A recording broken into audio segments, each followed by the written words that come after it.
Over to you, Rebecca. Thank you. Hi, Kathryn. Hi. Hi. Our final point is around skin protection. As we head into the winter, it can be all too easy to assume that our skin is safer, but we know there are considerations to keep close in mind when undergoing various cancer treatments and their impact. What can you share with us that will help women better protect their skin? Okay, even though we are heading into autumn, we've still got UVA rays present. Now, when people are experiencing chemotherapy, the steroids, all different types of treatment, what that does to the skin is it makes it photosensitive. So that makes it react differently to the sunlight. So sometimes people can experience like pigmentation breakouts where it's like brown patches, which can appear basically anywhere on the body. And that can happen when the medication is interfering with the melanin, which is a colour in the skin, and then we expose it to the UV. Now, even though it might be not a sunny day, there's just no UVB rays present, but there's still the UVA present. So that actually changes the colour of the skin. So what's really important is to wear an SPF on the skin, particularly on the areas that are exposed, like your face and your hands and your neck. And that will help your skin cope better, reflecting those rays away from the skin. So it will avoid the pigmentation. Now, there's two types of SPF. You've got a chemical and a physical. I'd always recommend going for the physical protection while somebody's on treatment, because even though the chemicals are more like titanium dioxide, so it's a natural based chemical, it can cause some irritants on the skin sometimes. And they work slightly differently. So a physical sun protection, what it does is acts a bit like a mirror and it bounces those rays away from the skin, whereas a chemical one kind of absorbs the heat, distributes it, and then reflects them back. So obviously that's something that while somebody's having treatment, we'd prefer to avoid that happening so that there's less irritants going into the skin. So I would definitely recommend always using an SPF on the bits that are exposed, like I say, even though think daylight, not sunlight.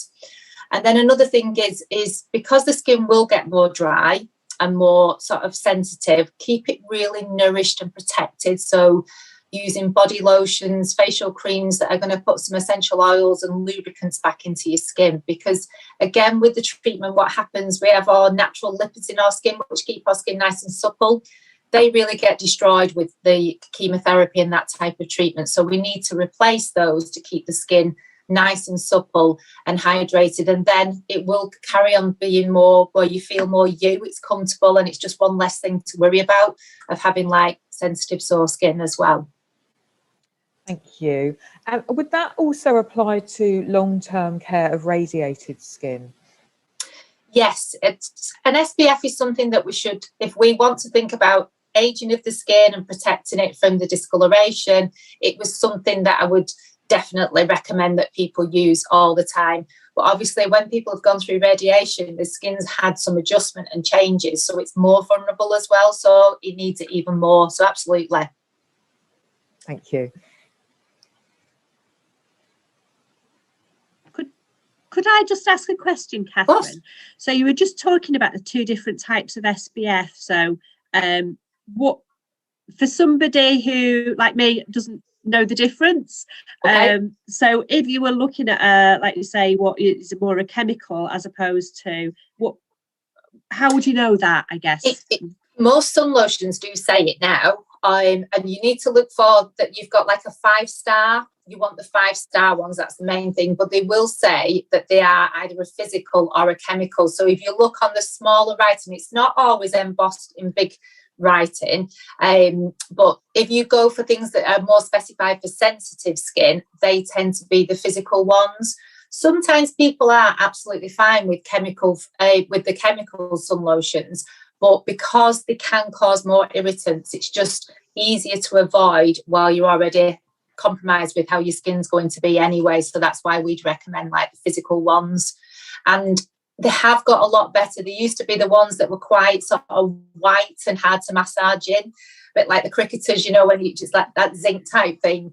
So they are a lot more. They've got new technologies now that helps it to be more absorbing. And so actually when it goes on, it doesn't actually feel like sunscreen. It just feels like a natural cream on the skin.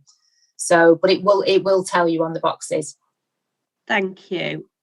Could I just ask something else as well that I know talking to other mums and, you know, about an SPF. So what would you say is the minimum SPF that people should be looking at? 30 is there's no such thing as total sunblock, because it'll only, even like a factor 50 blocks out about 98% of the rays. So when people are going up to, like, there are some factors 70, there's not much difference in that percentage that protection it will give you, but you tend to be loading the skin with more chemicals. So I'd always stay around 50 being, you know, the best one. 30 is okay as well, and just reapply. But 15 doesn't give you enough protection for being out for a couple of hours. You know, it soon gets absorbed, that. Thank you.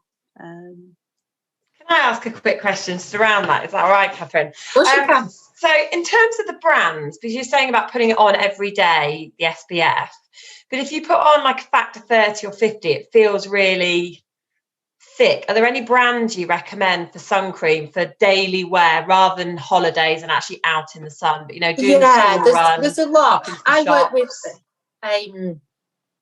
it's a bit of a minefield because there is so many different things.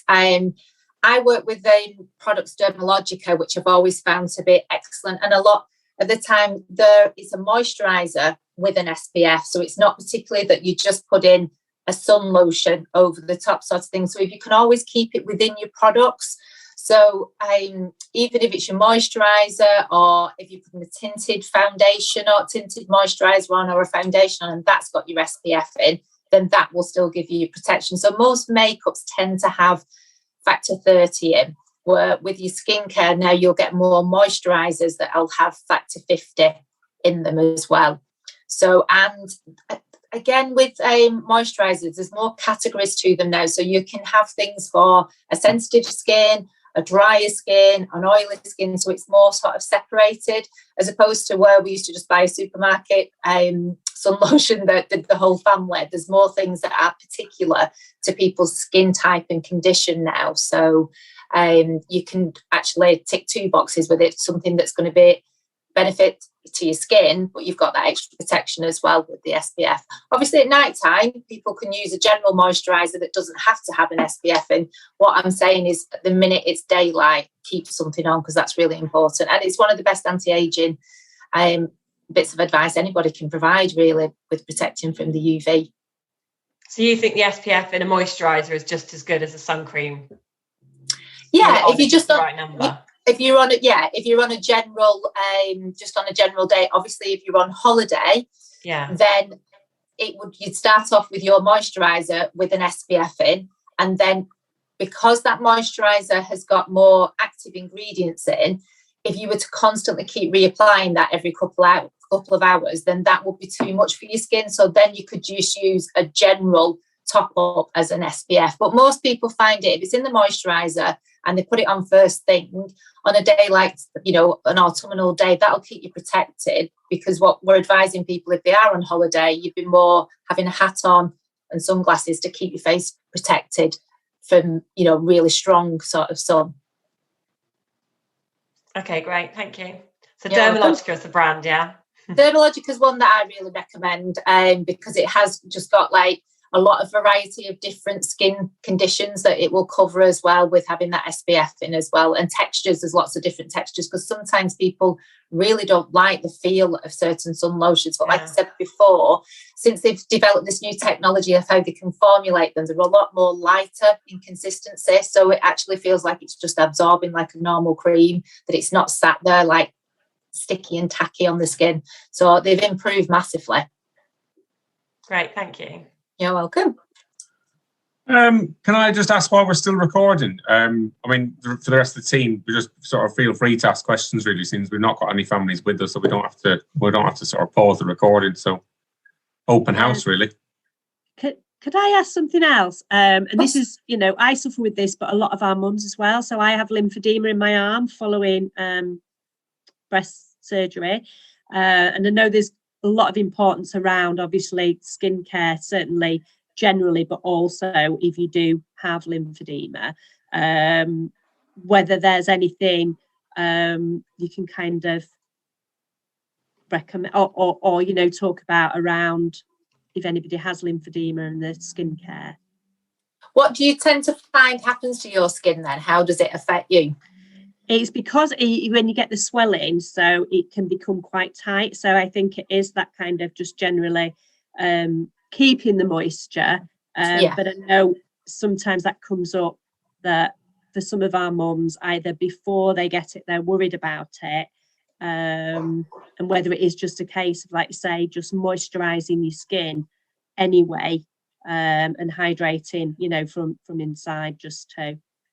Yeah, if it's like on smaller areas, in the Dermalogica range that I work with, there's a product called Barrier Repair, which basically mimics the lipids of your skin that I talked about before. So we basically have, like, if you think of it like of a wall of protecting our skin, we've got bricks, and then as our skin gets a bit compromised, the cement, which is like the lipids of our skin, gets taken away. So then we've got gaps in this protective wall that we had on our skin.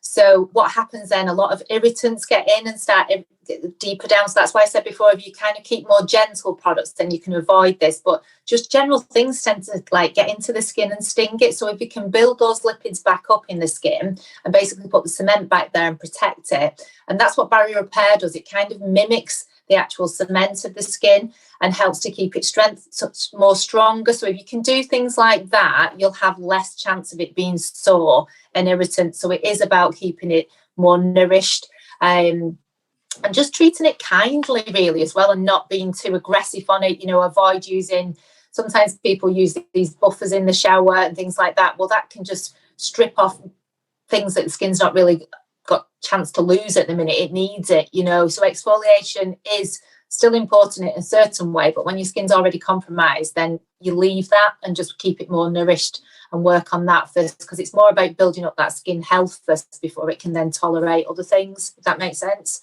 Yeah, thank you. Okay. Anybody else got any other questions they'd like to ask?